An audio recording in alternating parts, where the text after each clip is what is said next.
Good evening, a warm welcome to State of Business RTV's Primetime News Bulletin. You're with me, Rukshi Panditratna.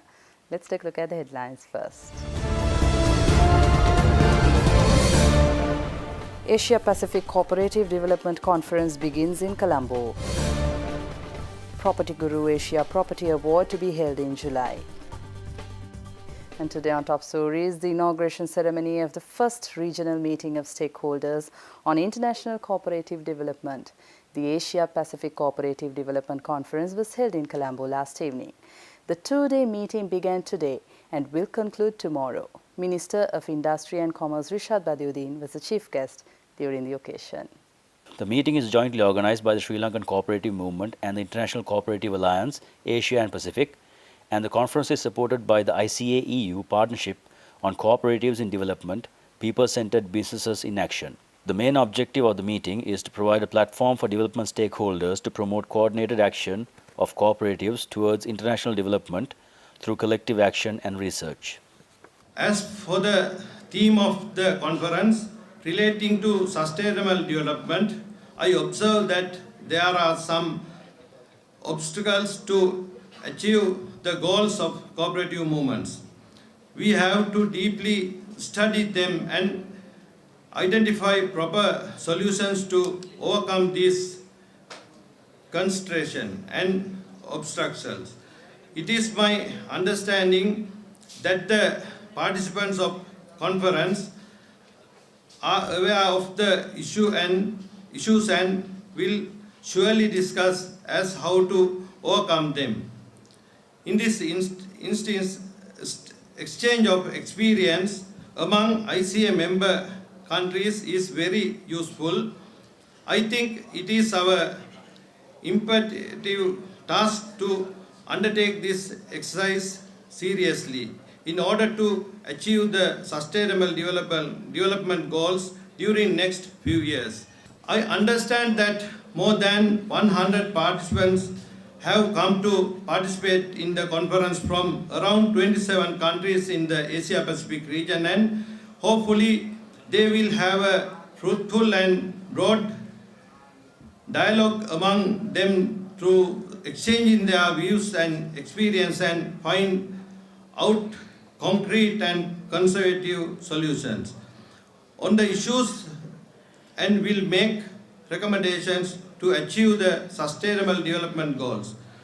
Meanwhile, speaking at the ceremony, Minister of Industry and Commerce Rishad Badiuddin highlighted the role of cooperatives in achieving sustainable development goals. Speaking further, the minister also noted that the government will be giving its fullest support to the cooperative movement in Sri Lanka in order to achieve these goals.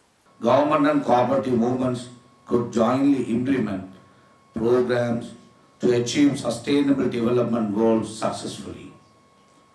I would like to emphasize further discussions about the recommendations and exclusions of the ministers' conference are taking place and necessary action to implement them are being worked out. Furthermore, I wish to mention that cooperatives are no longer charitable organizations and they have to have a considerable revenue to meet their expenses for their survival. As all of you are aware, cooperatives also have to compete with other institutions in a liberalized market economy. Accordingly, cooperatives may formulate proper strategic plans taking into consideration of market situation and competitiveness to sell their businesses and services. And also we must not forget that the cooperative movement has built up its own culture and identified based on its values and principles. In fact, it has tremendous strength to meet business challenges in the open economy, and Sri Lankan cooperative sector is a good example. Sri Lanka's cooperative movement started 112 years ago. There are almost 14,500 cooperatives in various production, services, SMEs women's development, rural banking, insurance and farming sectors active here. Cooperatives are also now present in our FMCG retail sector through Coop City shops. Its assets are a huge $1.8 billion with another $1 billion in savings. The membership in our cooperative system exceeds 5 million. It is obvious that this conference has paid its attention to socio-economic and cultural well-being, poverty, hunger, food conservation, environment conservation, etc.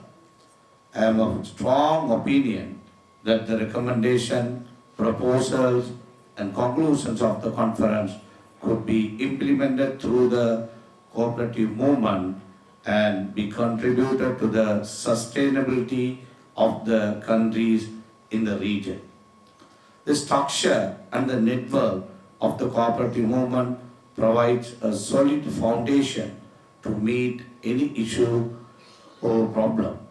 I would like to mention that the government is ready to provide support and cooperation to achieve the SDGs and also to develop the cooperative movement. Let's take a look at more news after this break.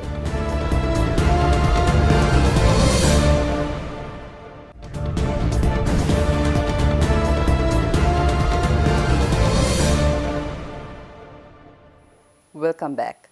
Property Guru Media Roundtable discussions were held in Colombo this morning regarding the first ever Asia Property Award, which is scheduled to be held in Sri Lanka in July 2018. Addressing the media during the event, Terry Blackburn, the founder and managing director of Property Guru Asia Property Awards, stated that this regional recognition will help properties in industrial development while bringing in regional and international investors to the Sri Lankan property market.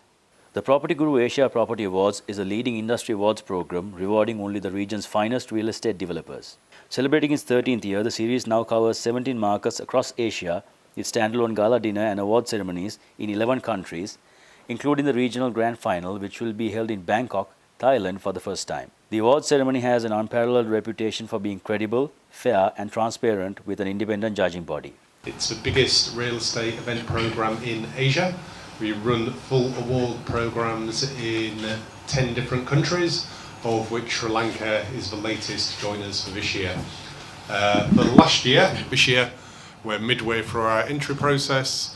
Entries will be closed around about the end of May, and then we'll have a gala dinner just on the road at the Shangri-La in July. Every country in Southeast Asia, apart from Laos and Brunei, we operate a full program in. And then we have our grand finals, which has been in Singapore for the last 7 years, but will be in Bangkok for the first time this year.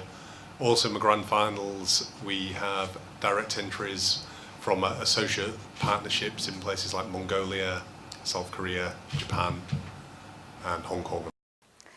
National Construction Awards Ceremony 2017 was held under the patronage of President Maithripala Sirisena at the Bandaranayake Memorial International Conference Hall yesterday.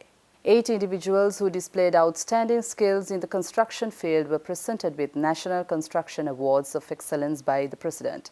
3 new awards were also introduced by local constructors under the category Foreign Projects to encourage and appreciate their ability to win foreign projects. The Journal for Environmental Guidance for Construction was presented to President Sirisena by the Minister of Housing and Construction, Sajith Premadasa. Let's take a look at stocks after this break.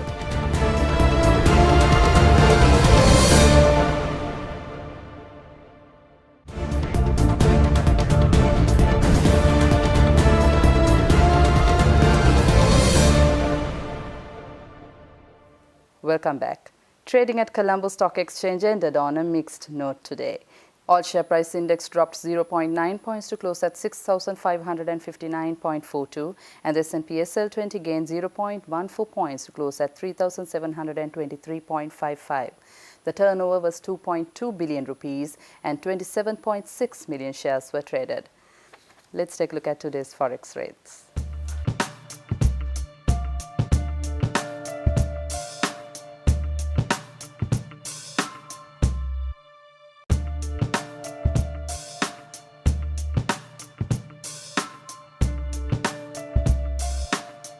Thank you for watching State of Business. See you tomorrow at the same time. Till then, take care. Good night.